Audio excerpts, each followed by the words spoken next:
നമസ്കാരം. Sasi Tharoor M P സജീവ രാഷ്ട്രീയം അവസാനിപ്പിക്കുന്നു. ലോക്സഭയിലെ പ്രതിപക്ഷ നേതാവ് രാഹുൽ ഗാന്ധിയുമായി കൂടിക്കാഴ്ച നടത്തിയ ശേഷവും വിമതസ്വരമുയർത്തുന്ന തരൂരിന്റെ നീക്കങ്ങളെ കുറിച്ച് പല അഭ്യൂഹങ്ങളും ശക്തമാണ്. കോൺഗ്രസിലെ ഭിന്നത തുറന്നു കാട്ടിക്കൊണ്ട് പാർട്ടി വിടുന്ന ശശി തരൂർ സജീവ രാഷ്ട്രീയം വിടുമെന്നാണ് അദ്ദേഹത്തോട് അടുത്ത വൃത്തങ്ങളിലുള്ള സംസാരം. പുസ്തകം, കോളമെഴുത്ത്, പ്രഭാഷണം എന്നിവയിലേക്ക് മടങ്ങാനാണ് തരൂരിന്റെ ഉദ്ദേശമെന്നും അവർ പറയുന്നുണ്ട്. എന്നാൽ സജീവ രാഷ്ട്രീയം ഉപേക്ഷിക്കുകയാണെങ്കിലും നയതന്ത്ര തലത്തിൽ തരൂരിന്റെ സാന്നിധ്യം പൊതുരംഗത്തുണ്ടാകുമെന്നും സംസാരമുണ്ട്. കോൺഗ്രസ് വിടുന്ന തരൂർ സജീവ രാഷ്ട്രീയത്തിൽ നിന്ന് പിന്മാറുമെങ്കിലും BJPയുമായി സഹകരിക്കുമെന്നും പറയപ്പെടുന്നു. ഐക്യരാഷ്ട്രസഭയിൽ ദീർഘകാലം പ്രവർത്തിക്കുകയും നയതന്ത്ര രംഗത്തെ പതിറ്റാണ്ടുകളുടെ അനുഭവ സമ്പത്തുമുള്ള തരൂരിനെ അമേരിക്കയിലെ ഇന്ത്യൻ സ്ഥാനപതിയായി നിയമിക്കുമെന്നും പറഞ്ഞു കേൾക്കുന്നുണ്ട്. അമേരിക്കയിലെ സ്ഥാനപതിയായി പരിഗണിച്ചില്ലെങ്കിൽ ഐക്യരാഷ്ട്രസഭയിലെ ഇന്ത്യൻ സ്ഥാനപതിയായി നിയമിക്കാനും സാധ്യതയുണ്ടെന്നാണ് BJP വൃത്തങ്ങളിലെ സംസാരം. ഈ രണ്ട് പദവികളിൽ ഒന്ന് തരൂർ സ്വീകരിക്കാനുള്ള സാധ്യത തള്ളിക്കളയാനാവില്ലെന്ന് കോൺഗ്രസ് നേതാക്കളും പറയുന്നുണ്ട്. കേരളത്തിലെ പിണറായി സർക്കാരിന്റെ വ്യവസായ നയത്തെ പുകഴ്ത്തിയതിനൊപ്പം പ്രധാനമന്ത്രി നരേന്ദ്രമോദിയുടെ അമേരിക്കൻ സന്ദർശനത്തെയും തരൂർ പ്രകീർത്തിച്ചിരുന്നു.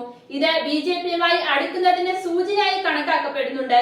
മോദിയുടെ അമേരിക്കൻ സന്ദർശനത്തെ വിമർശിച്ച് രാഹുൽ ഗാന്ധി പ്രതികരിച്ചതിന് പിന്നാലെയാണ് കോൺഗ്രസ് പ്രവർത്തക സമിതി അംഗമായ ശശി തരൂർ പ്രശംസയുമായി എത്തിയത്.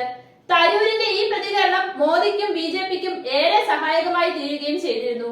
ഇതെല്ലാം ചേർത്ത് വായിക്കുമ്പോൾ ശശി തരൂർ BJPയുമായി അടുക്കുന്നതിന്റെ സൂചനകളാണ് ലഭിക്കുന്നതെന്നാണ് രാഷ്ട്രീയ നിരീക്ഷകരുടെ വിലയിരുത്തൽ. സംസ്ഥാനത്തെ കോൺഗ്രസിനെ നിരന്തരം വിമർശിക്കുകയും പ്രവർത്തനം പോരെന്ന് വിമർശിക്കുകയും ചെയ്ത ശശി തരൂർ കേരളത്തിലെ ഇടതുപക്ഷത്തോട് അടുക്കുകയാണെന്ന് കോൺഗ്രസ് നേതാക്കളിൽ ചിലർ സംശയിക്കുന്നുണ്ട്. കേരളത്തിലെ കോൺഗ്രസിന്റെ പ്രവർത്തനത്തിൽ പോരായ്മകൾ ഉണ്ടെങ്കിൽ അതിൽ പരസ്യമായ പ്രതികരണത്തിന് പോകാതെ ചൂണ്ടിക്കാണിച്ച് തിരുത്തൽ വരുത്താൻ പ്രവർത്തക സമിതി അംഗം എന്ന നിലയിൽ ശശി തരൂരിന് അധികാര അവകാശങ്ങളുണ്ട്. എന്നിട്ടും കൃത്യമായ ഇടവേളകളിൽ പാർട്ടിയിൽ ഐക്യമില്ലെന്ന് വരുത്തുന്ന തരത്തിൽ പ്രതികരണങ്ങൾ നടത്തുന്ന തരൂർ ഇടതുപക്ഷത്തെ സഹായിക്കുകയല്ലാതെ മറ്റെന്താണ് ചെയ്യുന്നതെന്നാണ് കോൺഗ്രസ് നേതാക്കളുടെ ചോദ്യം. കോൺഗ്രസിൽ ചേരുന്നതിന് മുൻപ് ഇടത് നേതാക്കളുമായിട്ടായിരുന്നു തരൂരിന് അടുപ്പം.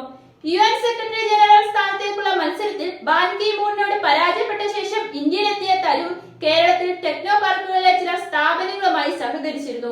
ഈ ഘട്ടത്തിൽ MA baby, doctor TM Thomas Isaac എന്നിവരുമായി തരൂരിന് നല്ല ബന്ധമായിരുന്നു. ആ ഘട്ടത്തിൽ തരൂർ CPMൽ ചേർന്നേക്കുമെന്ന് ധാരണ പരന്നിരുന്നു. എന്നാൽ അന്ന് ദേശീയ തലത്തിൽ UPA സർക്കാരിന്റെ കാലമായതിനാൽ കൂടുതൽ നല്ല അവസരം തിരഞ്ഞെടുത്ത് തരൂർ കോൺഗ്രസിൽ ചേരുകയായിരുന്നു.